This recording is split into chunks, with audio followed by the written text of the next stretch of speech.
मेरे पति की बेवफाई, एक दर्दनाक कहानी। आज मैं एक ऐसी कहानी साझा कर रही हूँ जो आज भी मुझे गुस्सा दिलाती है।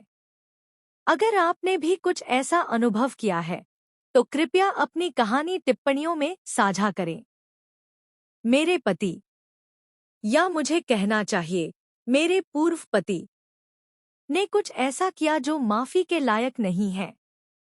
उसके बारे में सोचने मात्र से ही मुझे बुरा लगता है।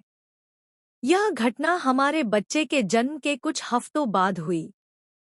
मैं थकी हुई थी, ठीक हो रही थी और मातृत्व के साथ तालमेल बिठा रही थी। इस बीच वह घर पर था, जबकि मैं काम पर थी, और उसने एक नाबालिग वेश्या को $100 में किराए पर लिया। हाँ, $100। वह उसे हमारे घर ले आया, हमारे बिस्तर पर, जबकि हमारा नवजात बच्चा मेरी माँ के पास था। मुझे इस बारे में बाद में पता चला, जब वह और भी बड़ी मुसीबत में फंस गया। वेश्या ने उसे ब्लैकमेल करना शुरू कर दिया। क्या आप विश्वास कर सकते हैं? उसने एक साहूकार से $1000 उधार लिए ताकि वह उसे चुप करा सके, लेकिन जब उसने और पैसे मांगे तो वह घबरा गया और पुलिस में शिकायत कर दी, यह कहते हुए कि उसे ब्लैकमेल किया जा रहा है।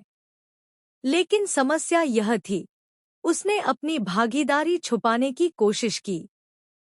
उसे लगा कि वह खुद को पीड़ित के रूप में पेश कर सकता है, लेकिन पुलिस को धोखा नहीं दिया जा सका। उन्होंने जांच की और पता चला कि उसने ही उसे किराए पर लिया था।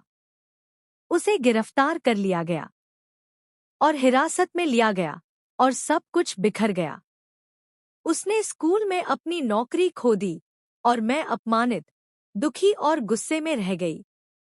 लेकिन जिस चीज ने मुझे सबसे ज्यादा गुस्सा दिलाया, वह थी उसकी माँ की प्रतिक्रिया। उसने उसे दोष देने के बजाय मुझे दोषी ठहराया। उसने कहा कि अगर मैंने गर्भावस्था के दौरान उसके साथ सोया होता तो वह धोखा नहीं देता। क्या आप मजाक कर रहे हैं? गर्भावस्था के आखिरी हफ्ते बहुत दर्दनाक थे, और सेक्स तो मेरे दिमाग में आखिरी चीज थी। और सबसे बुरी बात, मैं अभी भी उसके साथ हूँ। मुझे पता है, यह पागलपन है। मैंने उसे क्यों नहीं छोड़ा? मैं हर दिन खुद से यह सवाल पूछती हूँ। मेरे दोस्तों ने मुझे इससे पहले ही उसके बारे में चेतावनी दी थी। वह हमेशा से ही एक भयानक साथी रहा है। जब मैं गर्भवती थी तो एक घटना ऐसी हुई जो मेरे लिए एक चेतावनी होनी चाहिए थी। हमारी एक मूर्खतापूर्ण लड़ाई हुई, मुझे लगता है कि टीवी को लेकर, और उसने मेरे चेहरे पर पानी का गिलास फेंक दिया। मैं सदमे में थी और खुद को बाथरूम में बंद कर लिया। और उसने क्या किया? उसने मुझे घर से निकाल दिया। मुझे सड़कों पर भटकना पड़ा जब तक कि मेरी माँ मुझे लेने नहीं आई। यह शर्मनाक है, लेकिन मुझे यह कहानी साझा करने की जरूरत है। अगर आपने कुछ ऐसा अनुभव किया है तो अपनी कहानी साझा करें।